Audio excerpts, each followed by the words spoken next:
going back now? The problem seems to have been resolved now. We're no longer needed here anymore. That's true, but... But what? Traveler, Paimon, please wait. Are we turning our back on them? You getting the cold shoulder? Get off me, nigga. Lenny... I know you may not want to speak to me right now. Maybe you don't even want to look at me.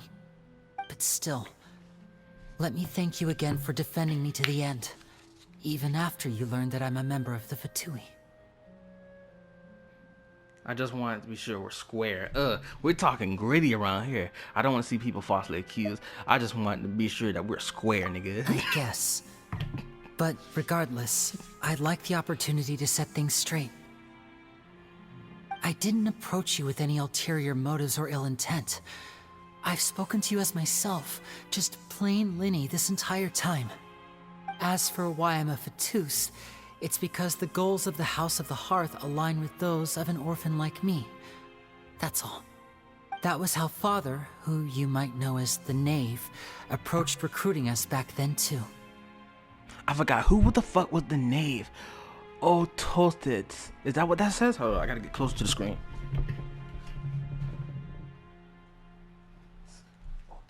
It's Otets. Who the fuck is the Knave? I forgot. Who the fuck is the Knave? Is the Knave is not the dude who's the it's not the captain. The Knave is the dude. Wait, the Knave has to be the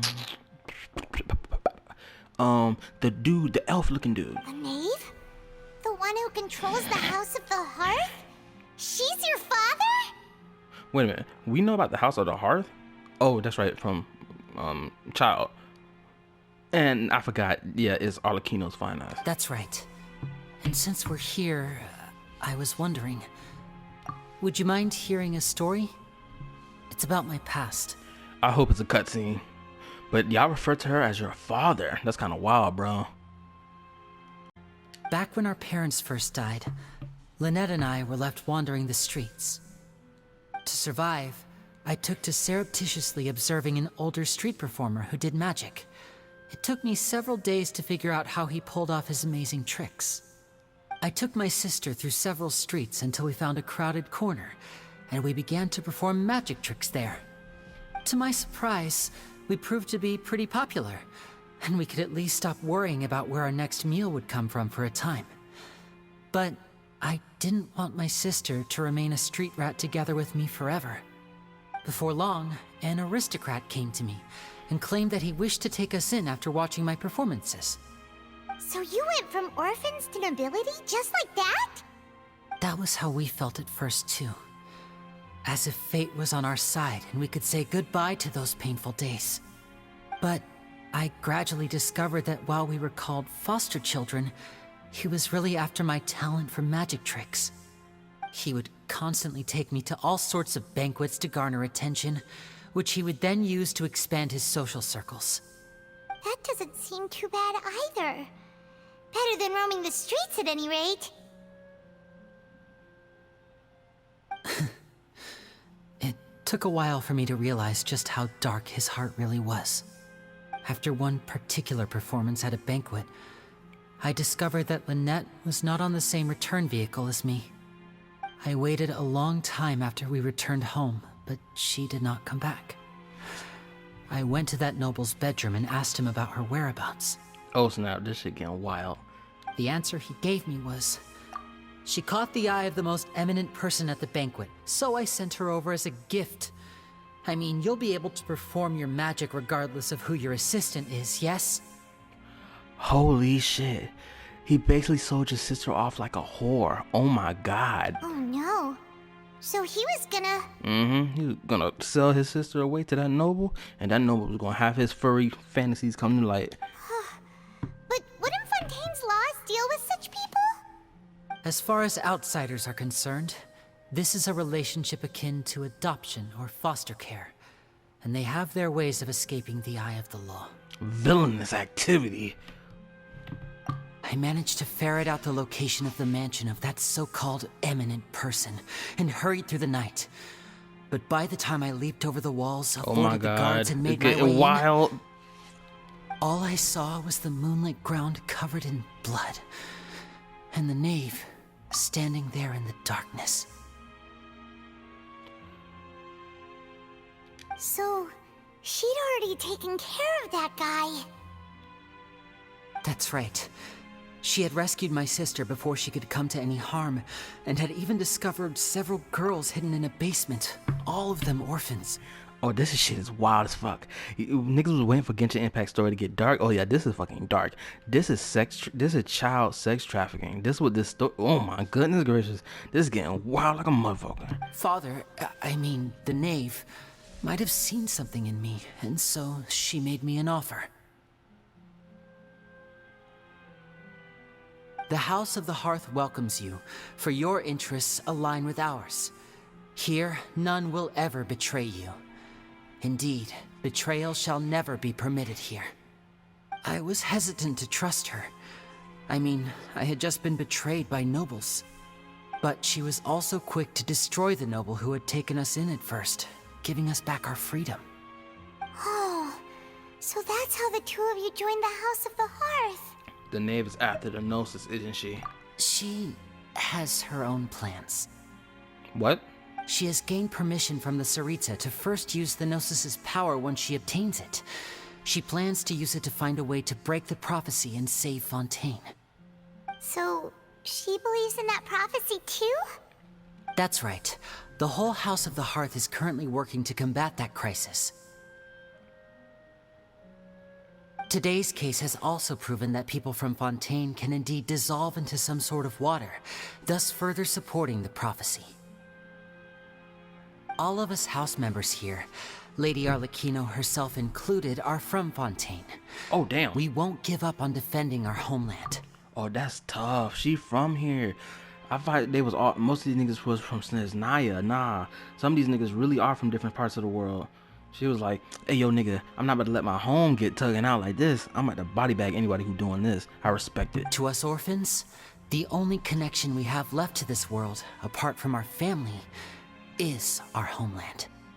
So, from small deeds like distributing magic pockets to huge schemes like stealing a Gnosis, everything is aimed at dealing with that prophecy. I'm sorry, but I still can't completely trust you. Nigga, after that story, you still can't trust him? That's crazy. It's alright, I understand. The only thing I can do is relate all this to you. I just hope you can understand that even as a member of the House, I have never stopped making my own decisions, and that I believe what I'm doing is right. If you should need anything at all in the future, feel free to find me. I will do my best to help you, as plain Linny. I understand. The chopper getting a little cold-hearted now. Bye, Linny!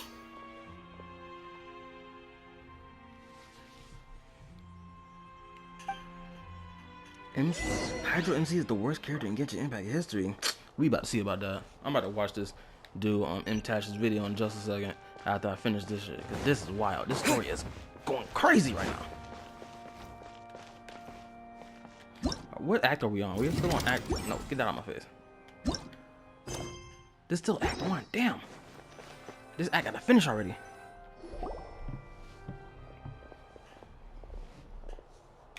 Hey there. What was with the disappearing act you pulled right as the trial ended? Were you looking for us, Navia? Well, this whole thing isn't exactly over, is it? I do feel that we're getting closer to solving the serial disappearances case, though. Don't you think so, too?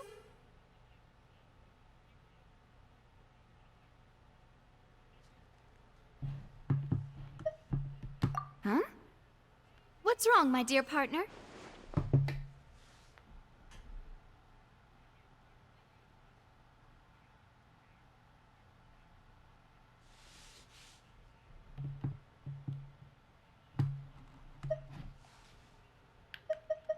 Besides, are you sure we're the ones who can crack a case that's been cold for decades now? And given that there's new evidence from the trial, there should be a trail of breadcrumbs for the Hydro Archon's people to follow now, right? Ah. I see. Well, I won't lie. I'm a little shocked to hear that from you. But I suppose you are just travelers who have only arrived in Fontaine after all. Sorry. I might have been too presumptuous. Don't say that, Navia. Aw, and we were having so much fun investigating with you, too. It was like having new waters flowing into a stagnant mire, causing new hope to spring forth, and the reflection in the murk to become clearer. Well, sorry about that. I'm a bit prone to nostalgia. Don't mind me. Wait, shall we have a farewell meal? You know, to commemorate our time as partners? Huh? Do we really need to get that formal? Well, guess you really did treat us as partners, huh? Well, I'd just like to have a proper ending to every important memory. That way there are no regrets later. Anyway, it would just be a meal, so it shouldn't take up too much of your time. You don't have to twist Paimon's arm. If Boss Navia's treating, count Paimon in! Oh, wonderful. In that case, why don't we return to the court of Fontaine and head to the Hotel de Boer? I believe we'll make it just in time for dinner. All right then, let's have our farewell meal!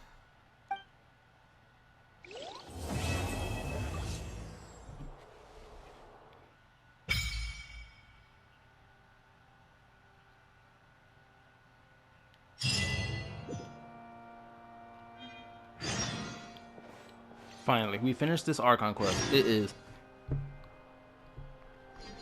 5:24 in the morning, and on Thursday morning. So we're gonna end it here. Thank you, and good night. Like and subscribe.